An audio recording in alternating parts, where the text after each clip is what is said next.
What's up, everybody? Welcome back to the channel. My name is Filip Latocha, and today we're going to be discussing my final week of hard training leading up to the Chicago Marathon, as well as race day week and weekend plans leading up to the big race itself. So before we get into it, make sure you like the video, subscribe to the channel. You guys already know how this goes, and if you're already a continued subscriber of the channel and you're watching the content, thanks so much. Love you guys a lot.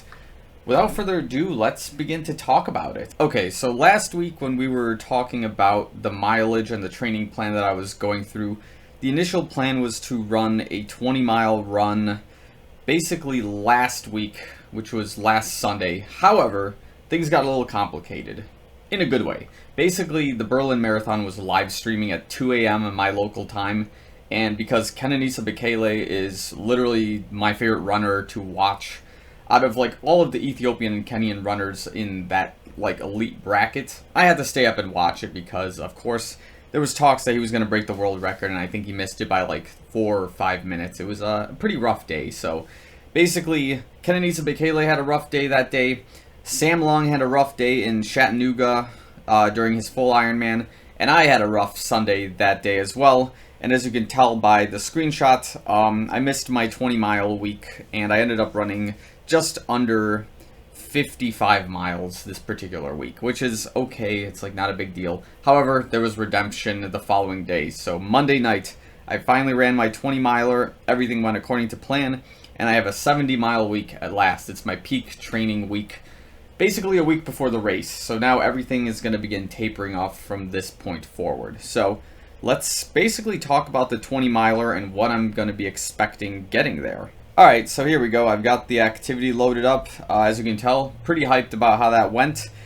It's showing that I ran 20.5, almost 20.5 miles in about 2:20 pace, which is right about the range where I want it to be at this like easy to moderate tempo. It's showing a 6:49 mile average, which again, right about where I want to be. Granted, there's a little bit of a conversion complication between the Apple Watch and Strava, where Strava might give me a little bit more distance than I want. But even so, if the time is still correct here, I'm in the range that I want to be going at, again, an easy to moderate pace. Not quite a marathon race pace exactly, but it's where I need to be in order to make this work. So as you can see, 152 beats per minute for the heart rate is right about where I want it to be. 650 is, I think, what I need to hold in order to run 2:59.59 at the end of the day. So I guess looking at the Chicago 20-miler long run variation that I did, I can break it down to you what my mindset is going into race day itself. So if you're an old school RS player, you know that 92 is half of 99. If you're a marathon runner, you know that 13.1 is not half of 26.2. It's 20 that's half of 26.2. But I have a different way of looking at it, just a little bit, slightly, than I guess most people. Unless you look at it this way, then sound off in the comments below. But I break the marathon into 3 different sections in this particular case, and I base it on the hours that happen during this run. So for my brain, it works like this. I need to be able to run the first hour in about 15K, so that's like 9.3 miles, or even like the bare minimum about 9 miles in that hour.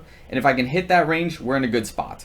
The second hour, I have to get to about 18 to 19 miles at that point, which that basically insinuates that at some point when I hit the half marathon, I'm going to start speeding up just gradually in order to hit a 19-mile range. And if I can hit that, then basically the last 45 minutes of the race, maybe the last hour, I suppose, is what it's going to take to get the 26.2 into the bag. But that's, of course, the hardest part, because at that point you've hit 20 miles, you're now slightly fading if your nutrition and if your training was slightly off, which is, again, something definitely that I need to consider at this point in time.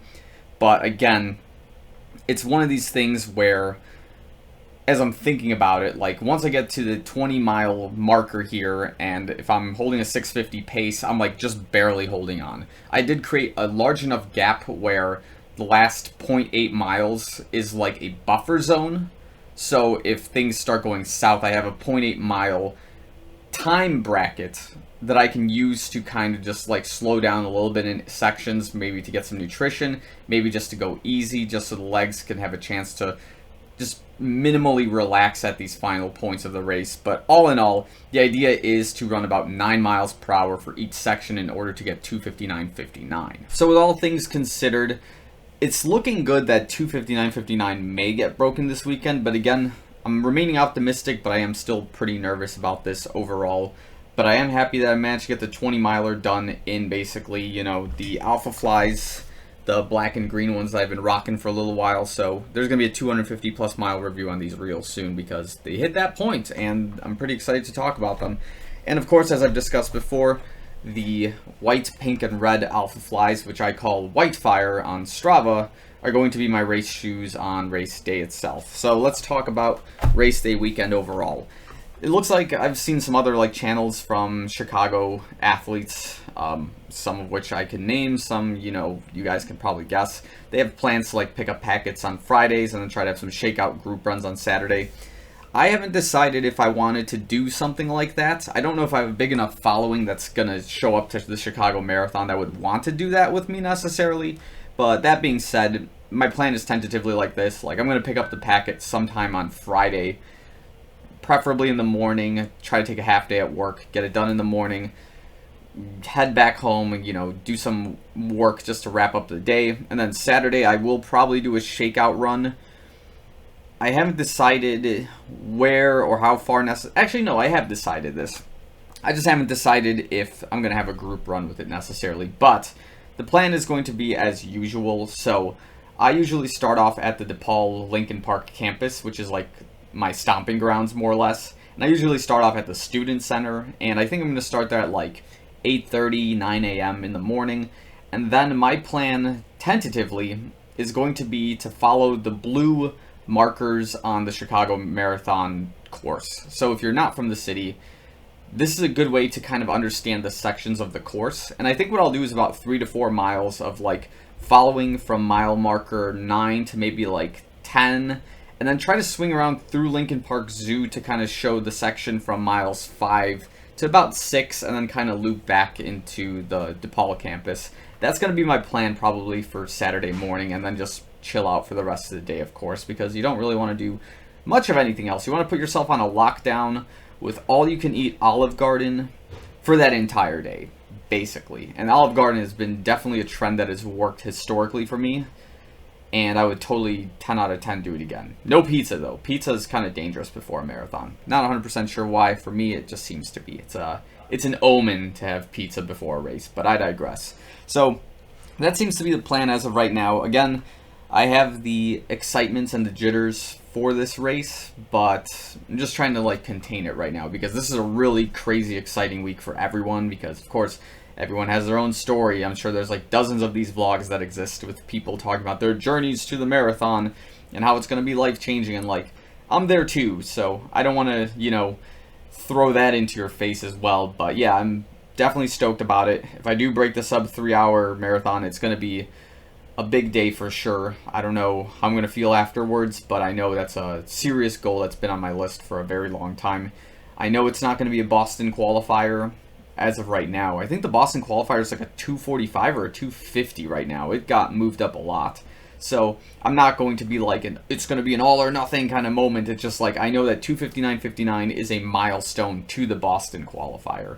And of course, because of the way time has gone historically, you know, like I was supposed to run a Boston qualifier in Tokyo in 2020, and because of, you know, the events and how things played out, that wasn't going to be the case. So it is what it is, right? But that's kind of where this channel has kind of taken itself since then.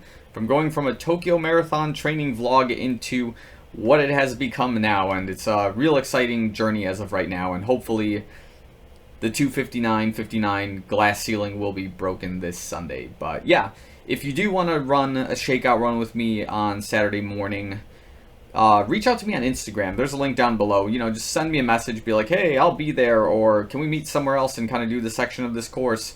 You know, I'm pretty flexible. I know the area pretty well. It's my stomping grounds ultimately, so you know, let's hang out. It'll be pretty fun. So that's where I'm gonna end this video for now.